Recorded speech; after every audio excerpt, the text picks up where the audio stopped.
Hey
guys, welcome to Iron Sharpens Iron, and today I got Deshaun Jones Jr. Would you go ahead and introduce yourself for the people?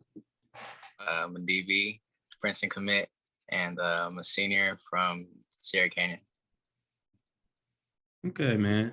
I heard some good things about you. I heard you're a really good football player. Well, obviously you're committed to Princeton Division I. So how long have you been playing football, man? I've been playing since I was 8 or 7. I think that's 7. What do you think drove you to get into the sport? You just said, I want to hit people, so let me just run out and hit people, or did you have a whole story behind it? It's just something that always interested me. I've always watched football. The Saints are my favorite team, so I think that definitely played a big impact on me playing football. Yeah, better than mine. I just saw Waterboy and I said, "Whoa, I want to play that sport." So, but yeah, it's always cool hearing how people get into the sport. So can you kind of break down your recruiting process and how you got into the Princeton way, playing football there? First. My first 2 offers were North Texas and Purdue, and then just my recruiting process kind of picked up from there. From that point on, I got Princeton, Harvard, this D3 McAllister, which is a really good school, and 2 HBCUs. And so, and then my final 3 were McAllister, Harvard, and Princeton. And just the family vibe at Princeton it just gave me that extra nudge to just want to go there. And so that's why I committed. Yeah, that's what's up, man. And I know it's going to be a shock for the weather being from California to New Jersey. And I was able to go on official with you. So how do you react to that weather? Because I'll shake it a little bit. Not going to lie. It was cold. A different experience. Where I come from, we don't see snow. Well, from the part I'm from, we don't get snow at all. But in the other parts, there's snow.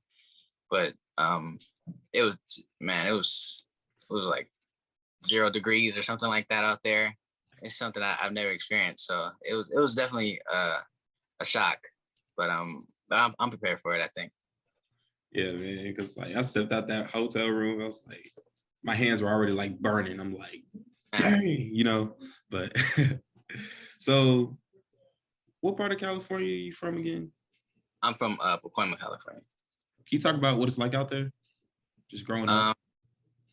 Growing up, it's cool. I mean, it's great. It's a great community. Everybody in my community, we know each other. So you walk down the street, I don't walk down the street, but if you drive somewhere or you go to the store, somebody's gonna recognize you. So it's very family oriented. Yeah. That's what's up, man. So I was probably gonna bring this up. You go to Sierra Canyon. What's it like going to a school like that with people like that in there? I mean, they're just regular people, really. Their parents just so happen to have money, but they don't act any type of way. They're just regular, just like me and you. Yeah, that's what's up, man. So, you're defensive back and receiver. So, what is your mindset when you're playing in a game, and making all these big plays? Because before this, you guys obviously saw the highlight reel. This man's a monster on the field, and he's a multi-sport athlete running track. But what's your mindset when you're competing? When I'm competing, just be the best.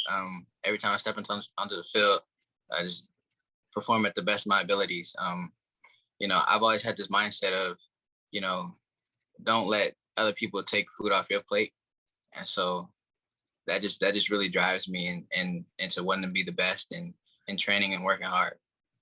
Yeah, man, that's very respectable because great things came to you. You got an opportunity to play college football, and what you're saying, your mindset is like really, really, really something that if you athletes that are watching this, you want to go to the next level. I feel like that's the key to really being successful. So what is like your ritual, like a game week or game day that gets your mind right and get you focused for the game? Well, usually I just listen to music on the bus. I really enjoy like the long bus rides because it helps me prepare longer. And I just listen to like Boosie or The Game or, Kendrick, J. Cole, people like that. So, really get my mind into them. All right. See, he dropped the playlist. I was actually going to ask him that, but he dropped it for us. Now, do you think the mental is just as important as being right physically? Oh, most definitely. I think your mental is the most important part of the game. If you're not going to the game mentally right, you feel me? Then you already lost half the battle. Right. And me, I would play D-line. So like there's several times like, you may mess up or, I didn't get that sack, but you keep working and keep grinding and good things are going to happen, especially, probably as a DB, Can you kind of give a little story of a time where you had to stay right mentally in the game? Well, there's been a few instances. We played St. John Bosco my junior year, and I got scored on a few times. I was messing up the whole game or whatever, and then I went home and I really dwelled on that, and I didn't feel like myself, and so like throughout the rest of the season, I really had to work on getting my confidence back, and I ended up having a good year. So yeah. Stay persistent, athletes, like for real. Like don't get down on one moment because people say failure is temporary, so is success. But to get to that temporary success, you also got to keep grinding. So don't get caught up on one thing. So yeah, being right mentally is the game. Like you really got to be right there. So do you have like an athlete that you like look up to that's like a role model to you? athlete, no, but I have people in my life that I look up to for sure. Can you name one of them, or if you feel comfortable? Um, he gets up at 3:00 in the morning almost every day. Goes to work, doesn't complain, comes home, waters the grass, and do whatever he has to do, take care of the household. And secondly, my mother, she's just caring and passionate, and everything that she does, and she really gives back to the community. And it's those two people in my life who I really want to model myself after. Man, that's powerful. Respect to that, man. So what does it feel like being a first generation college student athlete or about to be one? How does that feel? Oh, it feels great. Everybody's looking up to you. All the kids, they think that you're really cool, but you just feel like a regular person, like, but to them you're a superhero. So I'm a little cousins and things like that. It's just really cool to see the light that shines in the eyes when they look at me. So Yeah. And I like the superhero thing because I was gonna bring it up eventually, but Black Superman, your nickname, I really messed with that. So how do you deal with the haters or people that always have something negative to say? How do you really deal with that? Being an athlete, especially to your caliber, being a good athlete, how would you say you kind of handle those? The saying, if you don't got no haters, you're not popping. So, you having haters, that's a good thing. That means you're doing something good, and that people want to be like you. And so it doesn't bother me at all. Um, so, you know, going to an Ivy League school like Princeton University. So there may be some people watching that want to get recruited by high academic institutions. How can you talk about the importance of grades and your academics and balancing that as a student athlete to get recruited? Your grades are very important. I've always been taught not to put all your eggs in one basket. So meaning, don't just focus on being the best football player, basketball player, golfer, whatever you are. Focus on being the best student that you can be. Focus on getting an A on every test. Focus on, you know, doing the best in the class. And it's just very important.